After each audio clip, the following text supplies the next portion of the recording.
got wind of this story. Jody, you sent me the email.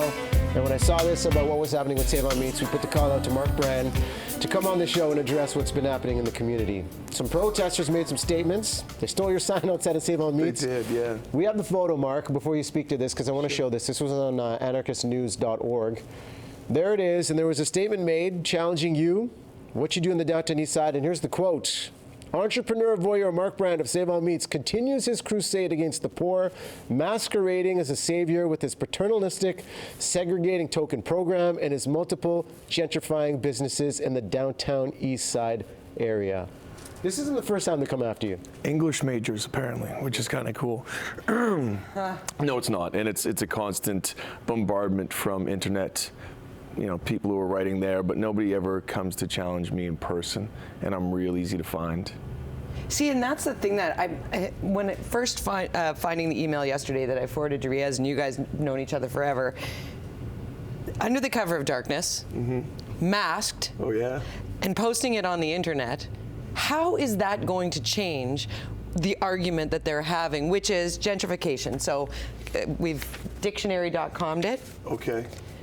Gentrification, the buying and renovation of houses and stores in deteriorated urban neighborhoods by upper or middle income families or individuals, thus improving property values, but often displacing low income families and small businesses.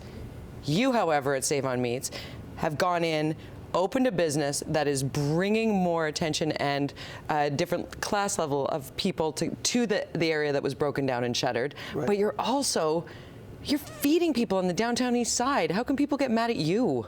It's an inclusive thing. I think anybody who gets sort of media attention, immediately people are ticked off. There's, and it should be said, been incredible social enterprises and volunteers been working down there for 30 plus years, right? Right. And they're all friends, et cetera, and we get a lot of attention because we're very boisterous and we're really excited about what we're doing and the people that we're feeding, the people we're employing and training. Those things are exciting to me. So of course you're gonna look for chinks in the armor and people get really aggressive about their attacks on us, but I'm always happy to engage the conversation. Problem is, I can't seem to find anybody to sit in the chair across from me to talk about it. That's what we'd like to have Aside here. from you, of course, which is always easy. Well, you know, we're always open things up for the dialogue for the people that challenge you what you do. I mean, you focus on food security, the ideas of barrier employment. What do you say to the people that say, well, Mark Brand makes it difficult to have affordable eateries with the restaurant empire that you're building over there? Because some of the restaurants, they don't cater to that demographic, but some of them do. What is your response to them that are challenging your contributions to the community? I think that any community is diverse and has inclusivity involved in it, right? So I could choose to open a high-end restaurant and then have no involvement in the neighborhood, and that's not the way I've gone about things. We employ a lot of people. We also kick back to our own organization to make sure that we can continue one of our programs, the Token program, that got so much heat. People said, you know, you're marginalizing the poor and this is, people can't be trusted with money. It's not the conversation I was trying to have, and it's not the one that's being had. We feed 80 people a day, minimum, out of that window in the diner. I thought we might do 5 or 8 in redemption, 80 to 120. Math doesn't lie. Mark, do you feel on some level, and I'm just putting this out here because I'm frustrated by it, I can only imagine what you're going through, because Riaz and I have talked about this in every commercial break leading up to this. Okay. Don't you kind of feel like you've done everything you possibly can to do right by this area that you've gone in? You've saved an iconic site, you are feeding people, you're employing people, you're engaged with the community. Truthfully, I think I've only scratched the surface. I think there's a lot more that we can be doing, and I really appreciate the sentiment. And I don't get frustrated by it so much as it's not a discourse, it's a shotgun blast. I want to have the conversation. I want to engage with you and talk about this, and I've been trying since the second I got there. And to keep it, you know, like straight, we've been open 2 years this June.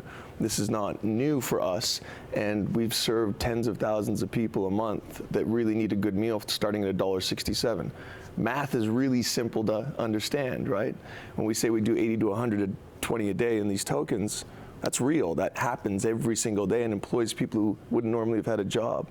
So we're going to keep doing what we do, and if these guys keep doing what they do, trust we will find our sign. Well, you know, they articulate their argument is one thing. I am with you, Jode, on this, that I don't appreciate how the secrecy behind it about being masked behind the argument. But in terms of inclusivity and taking that other side and people saying, you know, what's happened with the Pigeon restaurant, what's happened with some of the restaurants and the communities being displaced, how do you respond to that? I mean, you build these establishments, some people may not be able to afford it. Where do they go? What do they do? Is this a business thing? Is this a government thing? What is the solution? You know, I think it falls on everybody's shoulder. My answer always to those questions is the government's got a lot to do. And if anybody's ever attended a council meeting, nobody wants that job, to be completely honest. And I'm not saying that in defense of Vision. I'm saying anybody who's ever sat in those seats, it's a difficult thing to do.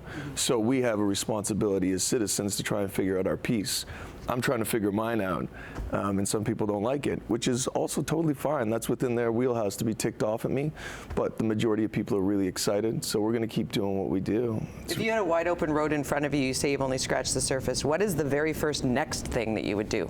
We're trying to work on a big circle, right? So what we do right now, and we don't make as much of an impact as I want to, we never will, but we hire people, we train them, we put them in sustainable employment, and then they feed their own community. So they make the breakfast sandwiches, we do a meal program in the neighborhood that serves 8 single-room occupancy hotels that is subsidized for clarity, but we employ 18 barrier employees all day, some of them with severe developmental disabilities, some of them who've been addicted and are rehabilitating through us, and it's challenging, but it's also really rewarding. So when things like this happen, I'd be frustrated if I didn't know what we did.